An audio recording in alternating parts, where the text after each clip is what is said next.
Aujourd'hui, on vous mijote une délicieuse émission. Et Mela va nous expliquer d'où ça vient, ça, la cuisine. On se met à table?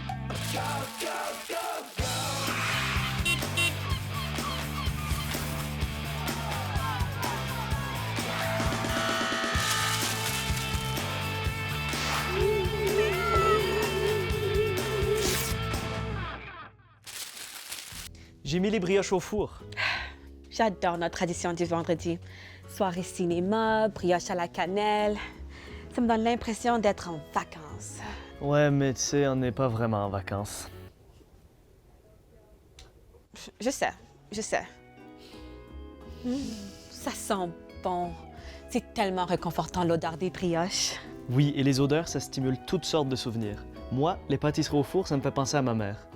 Elle cuisine souvent des brioches pour moi. Mais tu sais qu'il y a un lien entre l'odorat et nos émotions? On peut se sentir joyeux en respirant l'odeur de nos repas préférés. Oui, et selon nos origines et nos expériences, on peut réagir différemment au même plat. Finalement, faire la cuisine, ça va plus loin que juste se nourrir. Mais ça a commencé comment la cuisine? On va voir ce que Mela a préparé.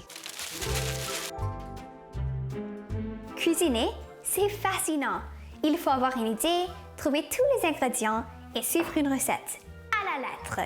Il y a des tonnes de recettes qu'on peut créer dans une cuisine car nous sommes omnivores.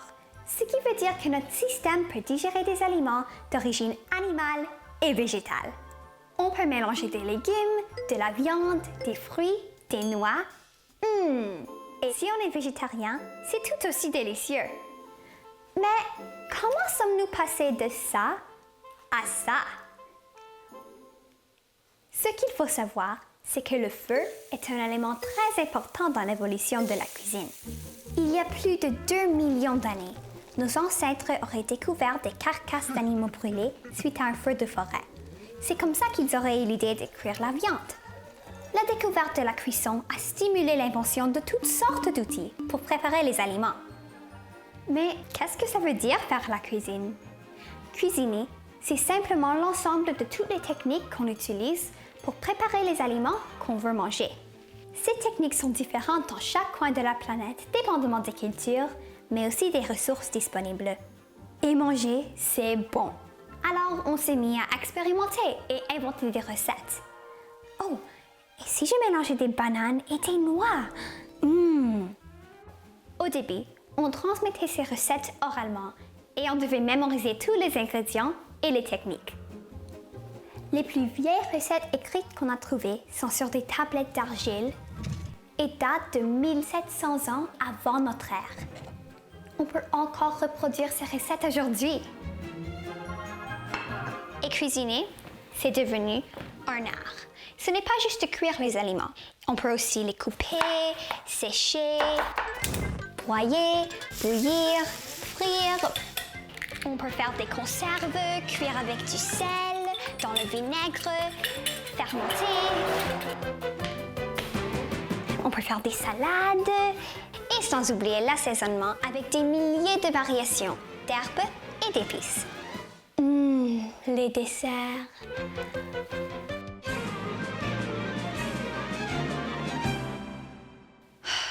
Ouais. Et après avoir cuisiné, par contre, il faut faire la vaisselle.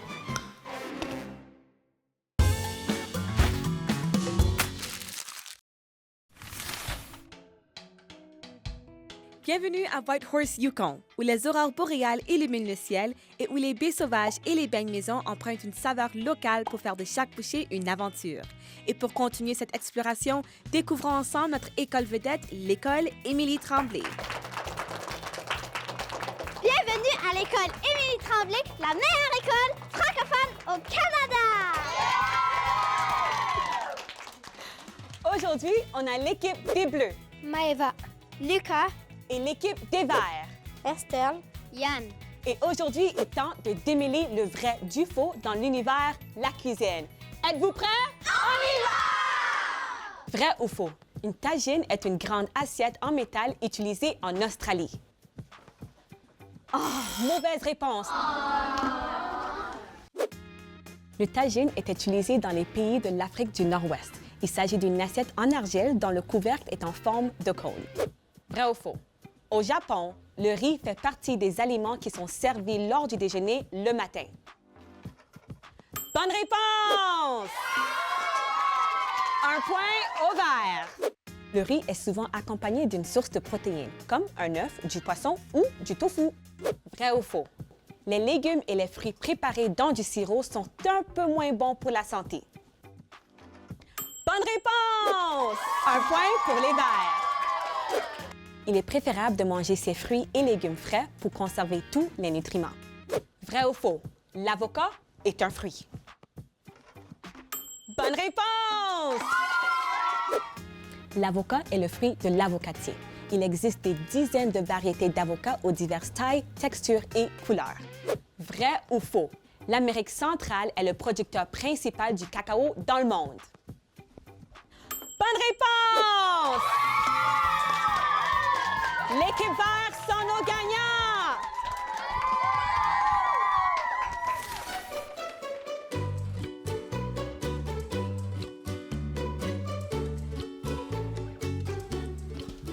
Oh, des tout petits ustensiles, couteau à droite, fourchette. Mais t'es en train de dresser une table en miniature? Il y a quelque chose d'apaisant dans les tout petits objets. Ça doit nous faire penser à nos jouets quand on était enfant. Je pense que oui. Et puis tu préfères de la nourriture en miniature. Tu sais, tout ce qui est petit et mignon, c'est très tendance au Japon. Je pourrais essayer de faire même une mini-version de ton classique, les brioches à la cannelle.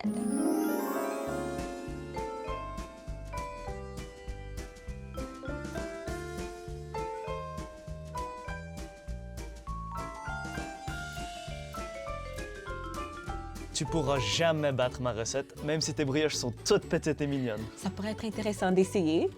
Justement, on a demandé à Parker de relever le défi de faire un mini-repas qui lui ressemble.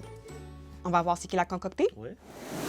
Salut la gang! Aujourd'hui, on va faire un portrait mangeable de moi, oui moi, avec des choses dans la maison ou dans le magasin. Je veux 4 traits physiques de moi-même, mon chapeau, mes beaux cheveux, mes très longs bras, puis mes longs jambes.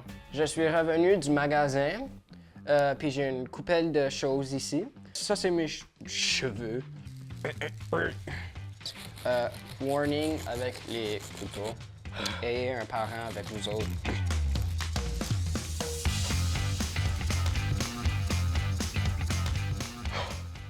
Mon chapeau que je mets tout le temps. Mes bras, mes longs bras. Mes jambes. Ici, j'ai un bar de chocolat. Ouvrir mon corps. Ma face. Là, je vais prendre du temps pour comme faire le reste. Si vous voulez faire ça et tout, je vous encourage. C'est assez fun. Merci pour venir. Bye! Savais-tu qu'il y a tout un courant d'artistes qui s'intéressent aux aliments miniatures? Une artiste américaine crée même des vidéos de recettes en image par image avec des plats et des aliments tricotés en laine. Andrea Love prépare des pizzas, des pâtes, des bagels dans une cuisine miniature entièrement faite en feutre. Avec des petites recettes, on n'utilise pas des grandes quantités d'aliments. Et c'est de la créativité sans gaspillage. Mais pour les partager, il faut qu'on en fasse plusieurs. Et en parlant de créativité et de partage, je suis tombé sur un artiste français, Monsieur BMX, qui a lancé un projet de chariot solidaire. Il a fixé sur les murs de grandes villes en France des demi-chariots d'épicerie à remplir pour ceux qui en ont besoin. C'est une vraiment bonne idée. Ça veut dire que les passants peuvent prendre ou mettre de la nourriture selon ce qui est approprié pour eux. En tout cas, ta mini-cuisine on y va, elle est vraiment bien faite, très réaliste. Merci. Oh, et t'aurais pu pousser ça encore plus loin et faire tout un mini-décor en gâteau hyper réaliste, un genre de trompe-l'œil. Et comme ça, on pourrait le manger. Pour ça, il faut avoir des compétences très pointues en pâtisserie. Je vais laisser cette expertise à la pâtissière Katia.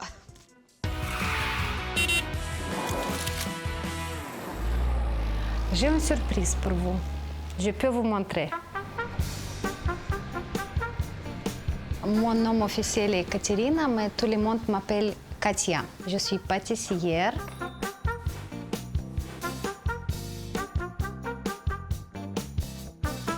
Quand j'étais petite, je n'étais pas intéressée avec le gâteau, pas du tout. Moi, j'aimais beaucoup à bricoler. Je faisais beaucoup de choses avec les mains. des bijoux, des décorations pour les maisons. Le premier gâteau, c'était pour ma fille, Mélanie. C'était l'anniversaire de 2 ans. Quand j'ai vu l'émotion de mes invités, j'ai pensé que c'est ça que je veux faire dans toute ma vie. Toutes les étapes, j'aime beaucoup faire. Mais bien sûr, quand vient l'étape de le décorer, je préfère le plus. Je peux mettre tous mes talents dans ces projets-là. Donc, la décoration, ça me passionne beaucoup. Parfois, le gâteau prend de 2, 4, 10 heures au travail. Donc, je n'ai pas réalisé que j'ai travaillé beaucoup. Donc, le temps passe très vite. La plus difficile partie, premièrement, il faut mettre dans ton tête les visions de ce gâteau-là.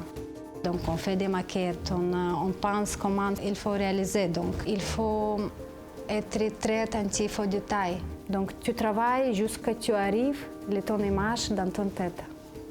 Et déjà, la magie commence.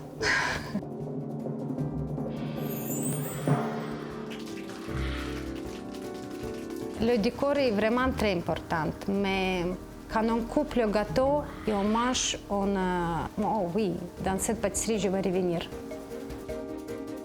Je suis vraiment très contente quand les enfants mangent mes gâteaux. Ça, c'est le plus bon compliment pour moi. Mes émotions sont vraiment très grandes.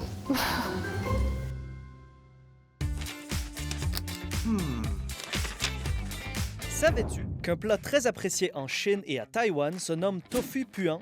Le mets est fermenté pendant des mois dans une saumure, une eau très salée aromatisée. Il est souvent servi en brochette dans les marchés de nuit. Des morceaux de tofu sont frits dans l'huile et recouverts d'une sauce piquante. Selon les adeptes, plus il sent fort, meilleur est son goût. Oh.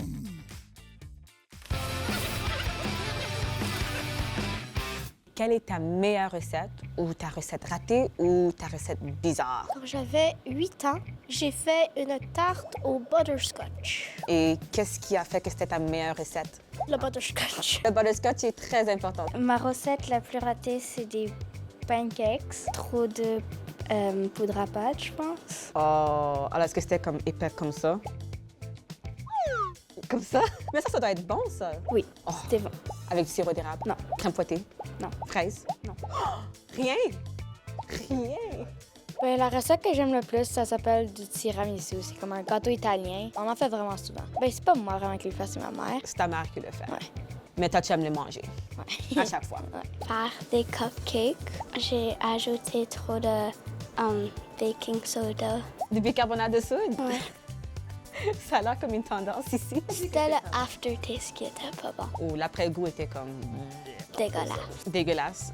Ma recette préférée, c'est une recette au biscuit au chocolat avec comme beaucoup de sirop d'érable. C'est très sucré, beaucoup de sirop d'érable, comme 1 litre quelque chose. 1 litre de sirop d'érable. Ouais. Ça, c'est le Canada. Les brioches sont prêtes. Ça sent tellement bon. Je prends le temps de la déguster. Heureusement que c'est pas une mini brioche, hein, parce que t'aurais pas vraiment le temps de la déguster tranquillement.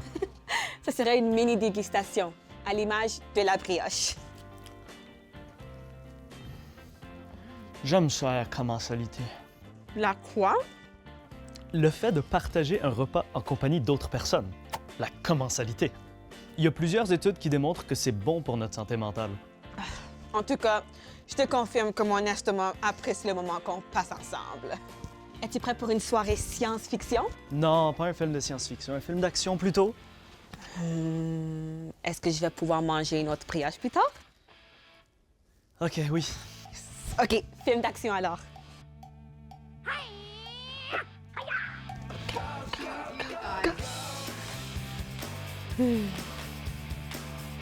Oh, j'ai dit ma ligne?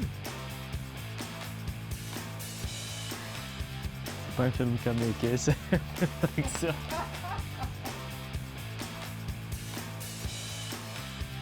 Brioche à la cannelle. Ça me donne l'impression d'être Aïe, en aïe, vacances. désolé. J'ai explosé le décor. La quoi? Prendre une bouchée.